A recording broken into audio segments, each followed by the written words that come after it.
Olá, você que nos acompanha aqui pelo Notícias Agrícolas, eu sou Letícia Guimarães e a gente começa agora mais um Realidades da Safra, esse quadro em que a gente roda o Brasil afora para entender a situação dos principais cultivos semeados aqui em solo brasileiro.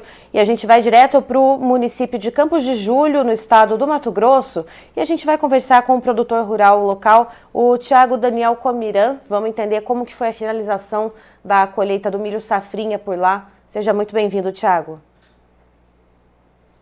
Letícia, boa tarde a todos os telespectadores de Notícias Agrícolas.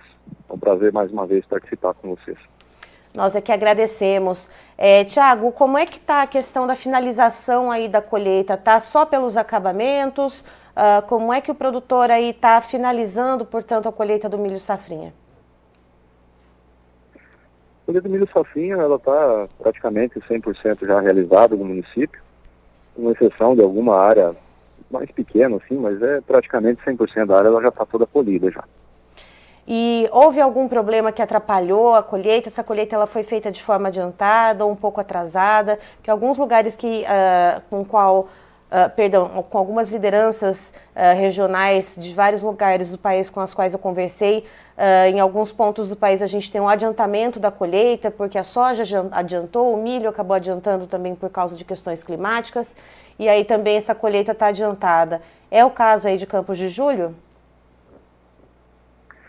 Campos de Julho iniciou os plantios de milho ali por meados do dia 5, dia 13 de janeiro já, e se estendeu rapidamente e o plantio percorreu muito rápido, né?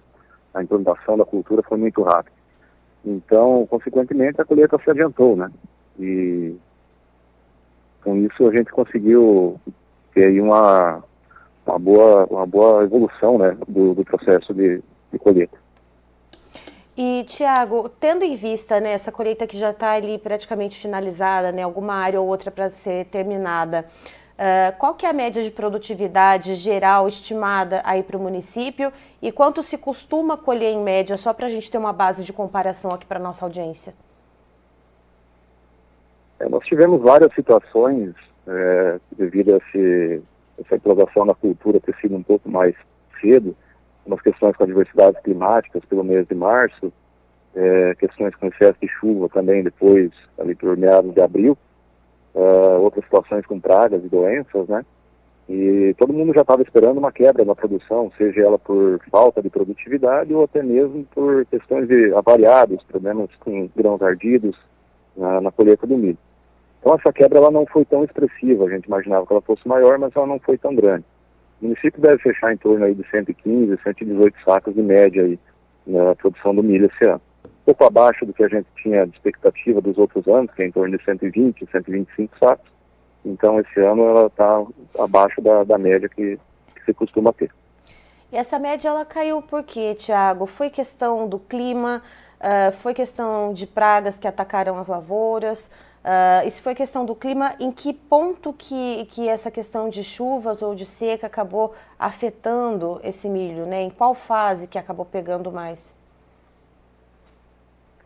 Então, como nós tivemos esse ano com antecipação, né, da implantação da cultura, e o ano também foi um ano adverso em relação ao clima, né? Em situações aí que não é do cotidiano, né?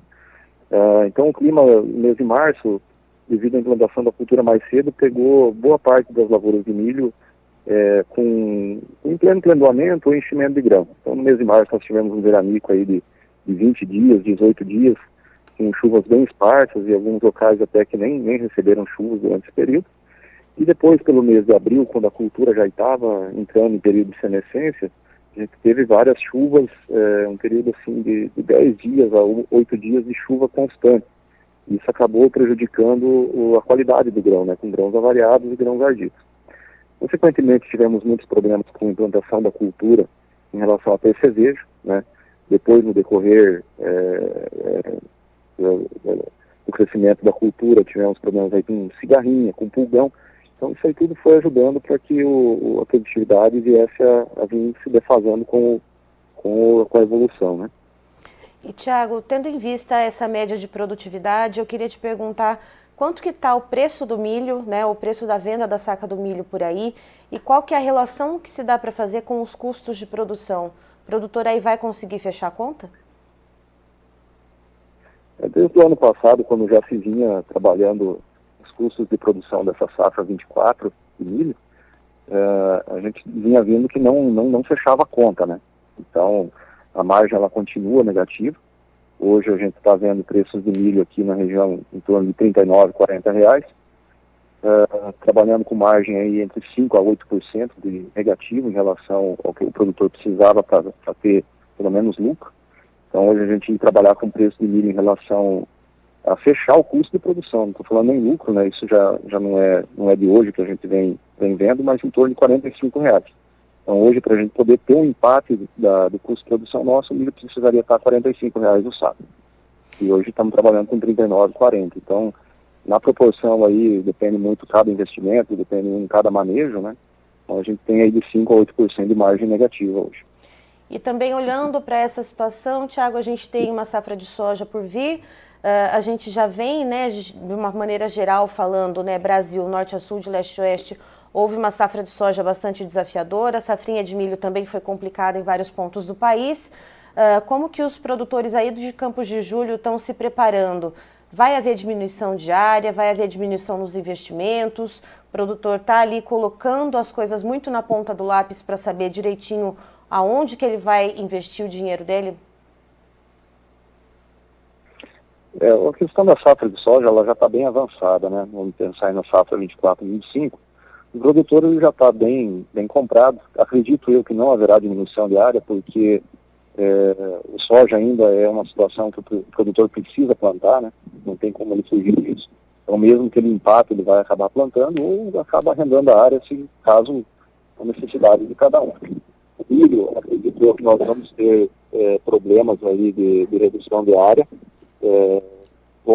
com situações aí do algodão, talvez entrando, ou outras culturas como milho pipoca, feijão, girassol, alguma outra coisa.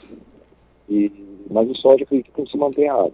E o produtor está fazendo custo. Ele já travou boa parte para se iniciar o plantio, insumos principalmente, alguma coisa defensiva, semente, e está esperando o mercado e reagindo, conforme a possibilidade de poder fechar o que ele precisa de produtos e custos. Conforme o mercado vai reagindo, as oportunidades aparecem, ele está terminando de finalizar, vamos dizer assim, o pacote para a safra 24 e 25. Certo. Thiago, muito obrigada pela sua participação aqui com a gente. Você é sempre muito bem-vindo. É isso, eu agradeço. Foi um prazer falar com vocês. Tá aí, então estivemos com o Thiago Daniel Comiran, que é produtor rural em Campos de Julho, no Mato Grosso, nos trazendo as informações a respeito da safrinha de milho, que já está praticamente 100% colhida e deve ter uma diminuição na média de produtividade do que costuma ser lá no município. O costumeiro por lá é em torno de 120 a 125 sacas por hectare e esse ano a média deve ficar em torno de 115 a 118 sacas por hectare, com dois fatores preponderantes para essa quebra. Então, tanto a questão do clima, né, um período de veranico ali no mês de março, depois em abril cerca de 8 a 10 dias de chuvas que causaram avarias nos grãos, né, enquanto o milho estava ali em período de senescência, e também houve ataques de percevejos, de cigarrinha do milho e também de pulgões. E segundo o Thiago, nesse momento, né, com esse preço de R$ 40 a saca, que é o que está sendo trabalhado para o milho, o produtor ele trabalha com uma margem negativa entre 5% a 8%. De acordo com o Thiago, pelo menos R$ 45 por saca deveria ser o preço de venda para pelo menos empatar ali com os custos de produção. Eu encerro por aqui, já tem mais informações para você. Notícias Agrícolas, informação agro relevante e conectada.